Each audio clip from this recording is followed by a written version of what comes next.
Hello, जय हिंद दोस्तों। मैं शुभम आपका स्वागत करता हूं आपके अपने इस यूट्यूब चैनल शुभम ई क्लासेस में। जैसा आप सभी को पता है, आज संडे है और हर संडे हमारा एक आर्मी का कंप्लीट मॉडल पेपर डिस्कस होता है। आज भी हम पूरे 50 प्रश्नों का मॉडल पेपर डिस्कस करेंगे। जैसा आपके एग्जाम में पेपर आता है बिल्कुल वैसा। इसके अंदर सामान्य ज्ञान, सामान्य विज्ञान और गणित, रीजनिंग चारों की चारों सेक्शन शामिल हैं। और ये हमारा मॉडल टेस्ट पेपर नंबर 6 है। इससे पहले 5 अपलोडेड हैं। यदि आपने नहीं देखा तो उनकी अलग से प्लेलिस्ट बनाई गई है, उन्हें जाकर जरूर देखिएगा। चलिए अपनी क्लास शुरू करते हैं। तो देखो जी, आपको पता है प्रश्नों की संख्या 50 है और टारगेट दिया है मैंने आपको सिर्फ 40 प्लस करने का। बट याद रखना, यदि आप एग्जाम में 45 तक करके आओगे तभी आपका सिलेक्शन बिल्कुल सिक्योर होगा। इससे कम में अगर आपका स्कोर बन रहा है, अगर इससे आपने कम स्कोर किया है एग्जाम में, तो आप थोड़े से डाउट में रहोगे कि आपका सिलेक्शन में नाम आएगा या नहीं आएगा। तो आपको टारगेट एग्जाम में 45 रखना है। बट आज का टेस्ट मेरा थोड़ा सा हाई लेवल का है, इसलिए मैंने आपको 40 प्लस का टारगेट दिया है। तो चलिए शुरू करते हैं। अपना कॉपी पेन भी साथ में लेकर बैठिएगा। आपको गणित और रीजनिंग चारों की चारों सेक्शन सोल्व करने हैं। पहला प्रश्न सामान्य ज्ञान का। हर्यक वंश की स्थापना किसने की? ऑप्शन नहीं बोले जाएंगे, जल्दी से आंसर दीजिएगा। तो जिन्होंने भी ऑप्शन सी को आंसर दिया है बिंबिसार, उनका आंसर बिल्कुल करेक्ट है। क्वेश्चन नंबर सेकंड, महरौली लौह स्तंभ कहां स्थित है? महरौली लौह स्तंभ कहां स्थित है? राइट आंसर इसका जो भी ऑप्शन ए को दे रहे हैं दिल्ली, उनका आंसर बिल्कुल करेक्ट है। क्वेश्चन नंबर थर्ड आपके सामने, गुरुमुखी लिपि किसने शुरू की? गुरुमुखी लिपि का जनक किसे कहा जाता है? आप ऐसा भी बोल सकते हैं।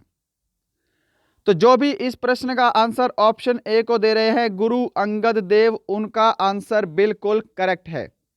जल्दी जल्दी आंसर दीजिएगा, हमारे पास ज्यादा समय नहीं है क्योंकि हमें आगे गणित और रीजनिंग भी सॉल्व करना है। Question number 4, Asiatic society of Bengal की स्थापना कब की गई? एशियाटिक सोसाइटी ऑफ बंगाल की स्थापना कब की गई? राइट आंसर ऑप्शन डी होगा 1784 में सर विलियम जोन्स ने इसकी स्थापना की थी। आंसर मैच करते जाइएगा। क्वेश्चन नंबर 5, गीता रहस्य पुस्तक के लेखक कौन थे? आंसर आपके सामने है, जल्दी से आंसर दीजिएगा। गीता रहस्य पुस्तक, करेक्ट आंसर ऑप्शन इसका बी होगा बाल गंगाधर तिलक। क्वेश्चन नंबर 6 आपके सामने, अंतरराष्ट्रीय मुद्रा कोष का मुख्यालय कहां स्थित है? अंतरराष्ट्रीय मुद्रा कोष, international monetary fund, right answer option C होगा वाशिंगटन डीसी में। क्वेश्चन नंबर 7, सूर्य से सबसे अधिकतम दूरी पर कौन सा ग्रह स्थित है? आंसर दीजिएगा फटाफट से। और इसका जो भी आंसर ऑप्शन बी दे रहे हैं नेपच्यून, उनका करेक्ट आंसर है। इसको हिंदी में वरुण बोलते हैं। राइट। चलो क्वेश्चन नंबर 8 है, कुल कितनी देशांतर रेखाएं हैं? क्वेश्चन पहले करवाया गया है आपको और आंसर दीजिएगा बिल्कुल सही सही। कुल कितनी देशांतर रेखाएं हैं? तो कुल 360 देशांतर रेखाएं हैं। क्वेश्चन नंबर 9, जनसंख्या की दृष्टि से विश्व में भारत का कौन सा स्थान है? देखो, पिछली बार मैंने आपको पूछा था क्षेत्रफल की दृष्टि से भारत का स्थान कौन सा है, 7वें नंबर का, और जनसंख्या की दृष्टि से भारत का स्थान है दूसरा। तो ऑप्शन बी करेक्ट होगा, जो भी ऑप्शन बी को आंसर दे रहे हैं। आंसर सभी को मैच करने हैं, पूरे 50 प्रश्नों का टेस्ट देना है। ये आपका पेपर हो रहा है, ये समझ लो कि आप पेपर दे रहे हो और आपका यहाँ पे जो स्कोर आएगा आपका एग्जाम में भी वही स्कोर आएगा इस कंडीशन में। ठीक है, अगर कम आए तो आगे आपको इंप्रूवमेंट करना है और अच्छे से मेहनत करनी है और 1-2 घंटा आपको फालतू पढ़ना है। क्वेश्चन नंबर 10, अयोध्या किस नदी के किनारे स्थित है? Ayodhya, correct answer option B होगा सरयू नदी। क्वेश्चन नंबर 11, कपास का सबसे ज्यादा उत्पादन किस राज्य में होता है? राइट आंसर ऑप्शन ए होगा इसका गुजरात। क्वेश्चन नंबर 12, राष्ट्रपति के त्याग पत्र की सूचना उपराष्ट्रपति किसको देता है? राष्ट्रपति के त्याग पत्र की सूचना उपराष्ट्रपति किसको देता है? राइट आंसर ऑप्शन ए होगा लोकसभा अध्यक्ष को। आपके एग्जाम में इसको स्पीकर भी बोला जा सकता है, तो यह ध्यान रखिएगा। Question number 13, national defence academy कहां स्थित है? आंसर गलत नहीं होना चाहिए क्वेश्चन का। National defence academy option D होगा खड़गवासला। खड़गवासला। 14 नंबर, पृथ्वी दिवस कब मनाया जाता है? पृथ्वी दिवस, सही जवाब ऑप्शन बी होगा 22 अप्रैल को। मैं उम्मीद करूंगा सभी लोग टेस्ट अच्छे से लगा रहे होंगे और सभी का आंसर सही आ रहा होगा। क्वेश्चन नंबर 15, ध्यानचंद ट्रॉफी का संबंध किस खेल से है? करेक्ट आंसर इस प्रश्न का ऑप्शन ए होगा हॉकी। ध्यानचंद को हॉकी का जादूगर कहते हैं, तो ध्यानचंद ट्रॉफी का संबंध हॉकी से ही होगा। तो गाइज यहाँ पे आपके सामान्य ज्ञान के 15 प्रश्न कंप्लीट।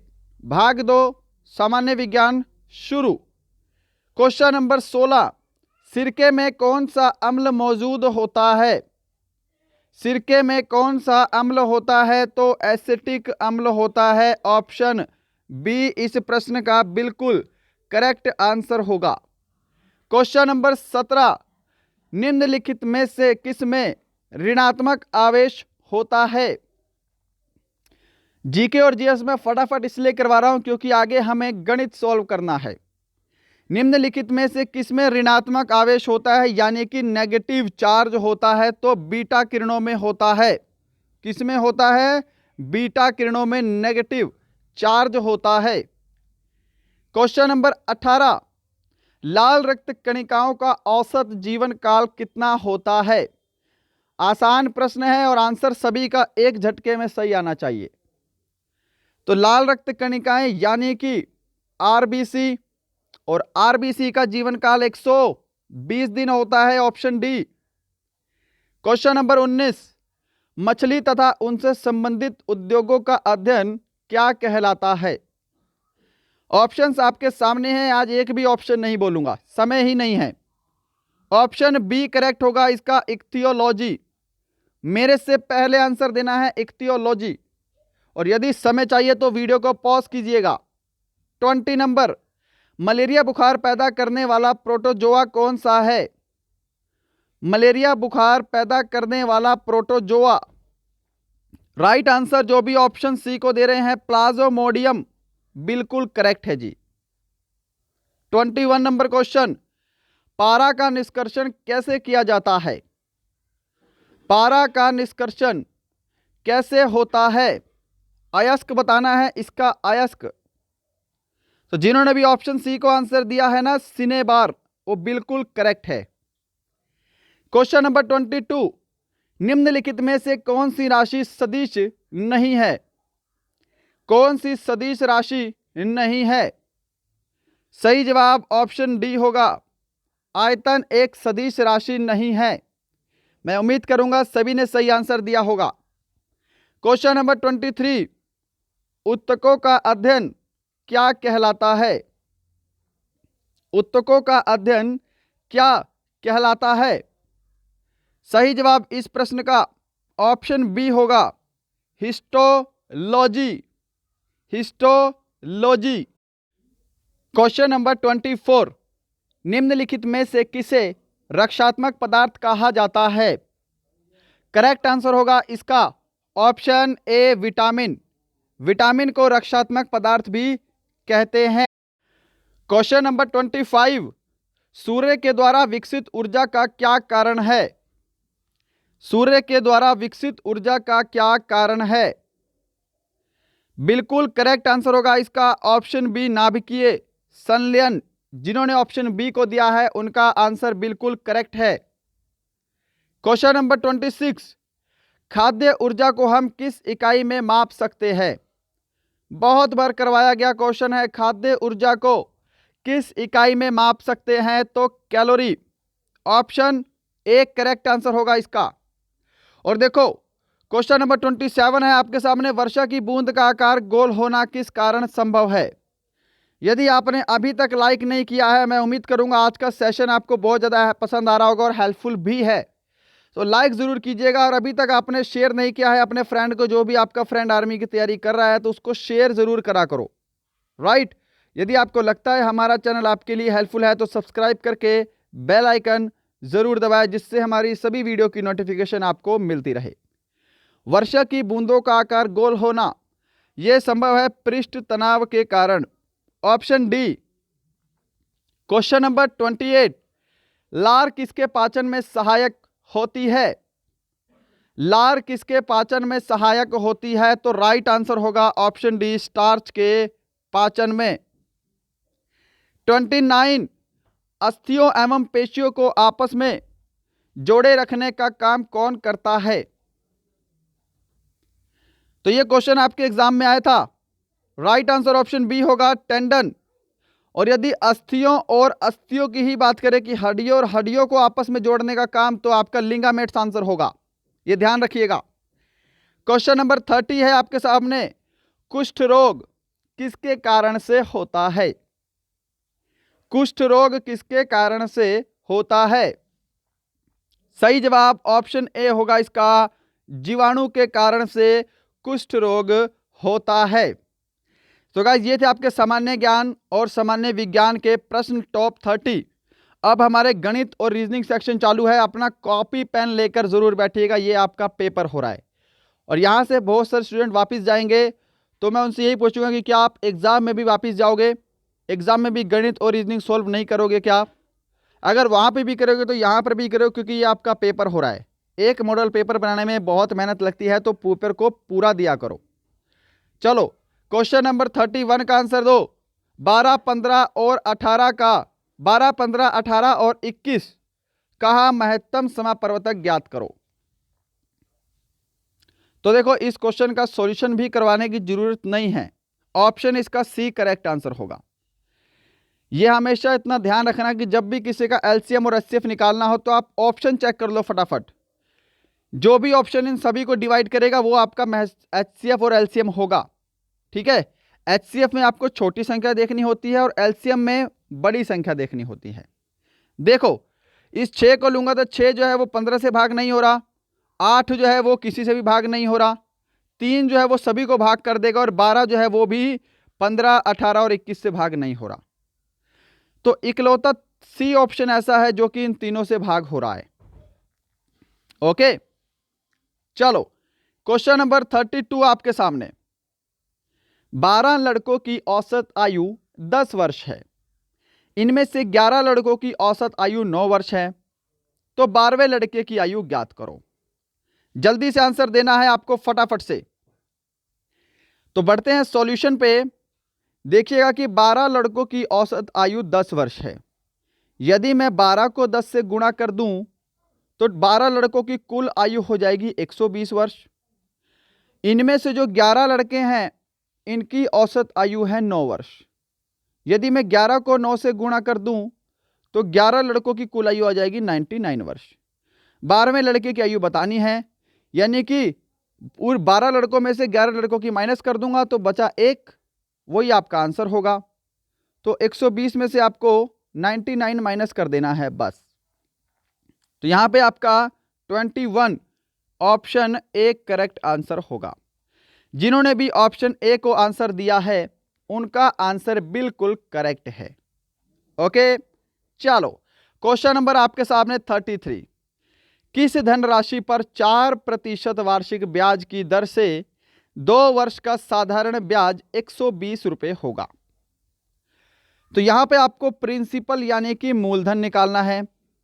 देखो जी मैं क्वेश्चन आपको डायरेक्ट सोल्व कराऊंगा, यदि आपको समय चाहिए तो वीडियो को रोकिएगा, नहीं तो चलती ही वीडियो में मेरे से पहले क्वेश्चन को सोल्व करो।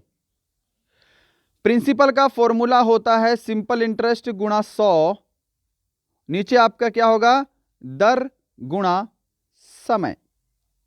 तो सिंपल इंटरेस्ट आपका 120 है, गुणा हम क्या करेंगे 100 करेंगे, दर आपकी 4% है और समय आपको दे रखा है 2 वर्ष का। सिंपल। अब देखो यहां से 4 दूनी कितना होता है, 8 होता है। 8 से कैंसिल करो, यहां पे 8 से कैंसिल करो, 8 एकम 8 और 8 पंजे 40। तो यहां पे आपका 1500 करेक्ट आंसर होगा ऑप्शन बी। जिन्होंने भी ऑप्शन बी को आंसर दिया है उनका बिल्कुल करेक्ट आंसर है। ओके, चलो क्वेश्चन नंबर आपके सामने है 34। 12 आदमी किसी कार्य को 5 दिन में करते हैं। यदि 3 आदमी और बढ़ा दिए जाएं तो कार्य कितने दिन में पूरा होगा। यानी कि 12 आदमी देखो किसी काम को 5 दिन में करते हैं तो ये आपका होगा टोटल काम। यदि 3 आदमी और बढ़ा दिए जाएं तो 12 आदमी थे, अब टोटल कितने आदमी हो गए, 15 आदमी हो गए। तब काम कितने दिन में पूरा होगा ये आपसे पूछा है बस। तो देखो 3 चौके 12 और 3 पंजे 15, 5 से ये 5 कैंसिल, तब काम 4 दिन में पूरा होगा, 4 दिन। ऑप्शन डी आपका राइट आंसर होगा जी, ऑप्शन डी। Question number 35। 343 का घनमूल निकालें। ऑप्शन आपके सामने ये तीनों ही अवेलेबल हैं, इन तीनों में से ही आपको आंसर देना है। 343 का घनमूल निकालें, 343 का घनमूल। तो देखो 7 गुणा 7 गुणा 7 करेंगे तो आपका 343 बनेगा। तो ऑप्शन ए करेक्ट आंसर होगा, 343 का घनमूल 7 है। चलो क्वेश्चन नंबर 36 का आंसर दो जल्दी से। एक आयतकार क्षेत्र की लंबाई 30 मीटर तथा चौड़ाई 10 मीटर है तो परिमाप की गणना करें। सिंपल प्रश्न। आयत के परिमाप का सूत्र क्या होता है, 2 इंटू लंबाई प्लस चौड़ाई। सिंपल है ना। तो 2 लंबाई 30 मीटर है और चौड़ाई 10 मीटर है। 30 और 10 40, 40 दूनी 80 मीटर। सिंपल सा आपका प्रश्न और सिंपल सा आंसर। ऑप्शन सी जिन्होंने दिया है बिल्कुल करेक्ट आंसर है। सेशन खत्म होने के बाद स्कोर जरूर बताइएगा कि आपका स्कोर कितना है। क्वेश्चन नंबर 37 सोल्व करेंगे जल्दी जल्दी। राम की क्षमता श्याम से 3 गुना अधिक है। यदि दोनों मिलकर किसी कार्य को 12 दिन में पूरा करते हैं तो राम अकेला उस कार्य को कितने दिन में पूरा करेगा। तो यहां पर देखिएगा, आर से लिख दिया मैंने राम और एस से लिख दिया मैंने श्याम। राम की क्षमता श्याम से 3 गुना अधिक है तो 3:1 लिख दिया मैंने एफिशिएंसी। दोनों मिलकर काम को 12 दिन में करते हैं तो हमको पहले काम पता होना चाहिए कि काम कितना है, तभी राम अकेला उस काम को कितने दिन में करेगा हम ये निकाल पाएंगे। तो यहां पर देखिएगा कि जो वर्क होता है वो क्या होता है, एफिशिएंसी इनटू टाइम होता है। ये दोनों की एफिशिएंसी का टोटल कितना हो गया, 4 हो गया, क्योंकि दोनों मिलकर काम को 12 दिन में कर रहे हैं। तो 4 गुणा 12 है ना, एफिशिएंसी इनटू टाइम, तो टोटल जो काम है आपका 48 आ गया। टोटल वर्क आपका कितना है यहां से 48 है। ओके, अब देखो यहां पे बोला है कि राम अकेला उस काम को कितने दिन में करेगा। टोटल वर्क आपका 48 है, राम की क्षमता कितनी है 3 है, तो 3 से इसको भाग कर दो, 3 एकम 3 और यहाँ पे 3 6 18। राम अकेला उस काम को 16 दिन में करेगा। सिंपल सा प्रश्न था भाई, राम अकेला उस काम को 16 दिन में करेगा। क्वेश्चन नंबर 38 आपके सामने स्क्रीन पर। 657 में वह छोटी से छोटी संख्या क्या जोड़ी जाए कि 7 से पूर्णतः विभाजित हो जाए। जल्दी से आंसर दीजिएगा इस प्रश्न का फटाफट से। तो देखो 657 को 7 से भाग करो फटाफट, 7 नी में 63, यहां पे बचेगा 2, यहां पे बचेगा 7। अब देखो 7 चौके क्या होता है 28 होता है, तो अगर मैं 27 में 1 जोड़ूंगा तो 28 बनेगा और ये पूरा भाग हो जाएगा। तो ऑप्शन डी करेक्ट होगा, हमको छोटी से छोटी संख्या 1 जोड़नी पड़ेगी। क्या समझ में आया है ना सभी को। ये क्वेश्चन एग्जाम में आपके आता रहता है। क्वेश्चन नंबर 39 आपके सामने। एक समबाहु त्रिभुज की भुजा 4 सेंटीमीटर है, उसका क्षेत्रफल ज्ञात करें। जल्दी से आंसर दीजिएगा यहां पे फटाफट से। तो देखिएगा यहां पे समबाहु त्रिभुज के क्षेत्रफल का सूत्र होता है √3/4 भुजा गुणा भुजा, यानी कि भुजा का स्क्वायर कर दो बस। तो देखो √3/4 इंटू भुजा 4 सेंटीमीटर दिया तो 4 गुणा 4 कर दो। ये 4 से आपका 1 4 कैंसिल हो गया, क्या बचा 4√3 बचा। कहां पे है? ऑप्शन ए में है। तो इस प्रश्न में यदि आपको सूत्र पता है तो आप आसानी से कर लोगे। चलें आगे। चलो 40 प्रश्न का आंसर दो जी। किन्हीं दो संख्याओं का योग 25 तथा अंतर 1 है, दोनों संख्याएं ज्ञात करो। तो देखो आप कैसे चेक कर सकते हो, या तो आप इनका जो ऑप्शन दिया है, अगर आपको जल्दी करना तो आप देख लो किसका योग 25 बन रहा है। तो देखो इसका भी 25 है, इसका भी 25 है और इसका भी 25 है ना। अब ये देख लो किनका अंतर 1 है। यहां पे अंतर कितने का है जी? यहां पे अंतर 3 का है। यहां पे अंतर कितने का है? यहां पे तो काफी अंतर है। यहां पे अंतर आपका 1 का है, तो 12 और 13 इनका जोड़ भी 25 है और इनका अंतर भी 1 है। तो ऑप्शन कौन सा सही होगा जी? आपका बी सही होगा। ऑप्शन बी करेक्ट आंसर होगा। क्वेश्चन नंबर 41 पे चले। किसी वृत्त की त्रिज्या 14 सेंटीमीटर है तो उसकी परिधि ज्ञात करो। उसकी परिधि ज्ञात करो। तो देखिए वृत्त की परिधि का सूत्र होता है 2πr। तो अप्लाई करते हैं फिर। 2 पाई का मान होता है 22/7 और r आपको दी है 14। 7 एकम 7 और 7 दूनी 14, 22 दूनी 44, 44 दूनी 88, 88 मीटर। ऑप्शन बी आपका राइट आंसर है। मैं उम्मीद करूंगा सभी लोगों को सेशन पसंद आ रहा होगा, सभी लोग अपना टेस्ट बिल्कुल अच्छे से दे रहे होंगे। ऐसे ही टेस्ट दीजिएगा, आपका एग्जाम में डेफिनेटली बहुत अच्छा स्कोर आएगा और आपका एग्जाम इस बार 100% क्लियर होगा। 42 नंबर क्वेश्चन। एक गांव में पुरुष एवं महिलाओं का अनुपात 5:3 है। यदि गांव में 800 पुरुष हो तो महिलाओं की संख्या ज्ञात करो। देखो 5:3 क्या है? मेल और फीमेल का रेशो है। यदि पुरुषों की संख्या 800 दे रखी है ना, यानी कि 5 का मान 800 है, 5 रेशो का वैल्यू कितना है? 800 है। तो ये कितने गुना है जी? ये आपका गुना है 16 पंजे 80, 160 गुना। तो ये जो रेशो 3 दे रखा है इसको भी 160 गुना कर लो, आपका आंसर आ जाएगा। बस कितना है? 16 3 48, 480। ऑप्शन डी आपका करेक्ट आंसर होगा। क्या इतना स्टेप सभी को समझ में आया है? 5 रेशो का मान 800 दे रखा है तो आपको 3 रेशो का मान निकालना है। आप इसको भाग भी कर सकते थे तब भी आपका 160 आता 1 रेशो का मान, तो फिर आपको इसको 3 से गुणा करना पड़ेगा, 480 यहां से भी आएगा। मैं उम्मीद करूंगा सभी को समझ में आया होगा। चलो 43 नंबर क्वेश्चन आपके सामने। 8, 10, 15, 16 और 20 का लघुत्तम समापवर्तक ज्ञात करें। तो अभी बता के हटा हूं कि आप ऑप्शन चेक कर लो फटाफट से, जो ऑप्शन सभी को भाग करेगा वो आपका आंसर होगा। बट ये ध्यान रखना कि कभी कभी 2 ऑप्शन भी ऐसे होंगे जो सभी को भाग करेंगे, ठीक है। तो लघुत्तम समापवर्तक में आपको जो 2 ऑप्शन होंगे उनमें सबसे छोटा ऑप्शन लेना है, और ऐसे ही HCF में भी आपको सबसे छोटा ऑप्शन लेना है। नहीं तो आपके पास सिंपल तरीका है ही, आप ऐसे टेबल बना के कर सकते हो, कोई दिक्कत नहीं है। तो यहां पे आपका राइट आंसर होगा ऑप्शन डी 240। देखो 260 जो है ये 15 से भाग नहीं हो रहा। 250 की बात करूं तो 8 से भाग नहीं होगा। 220 आपका 16 से भाग नहीं हो रहा, 15 से भाग नहीं हो रहा, 8 से भाग नहीं हो रहा। और 240 ऐसा इकलौता नंबर है जो कि इन सभी को भाग कर रहा है, इन सभी से भाग हो रहा है। Got it? Option D 240 correct है। क्वेश्चन नंबर 44 आपके सामने।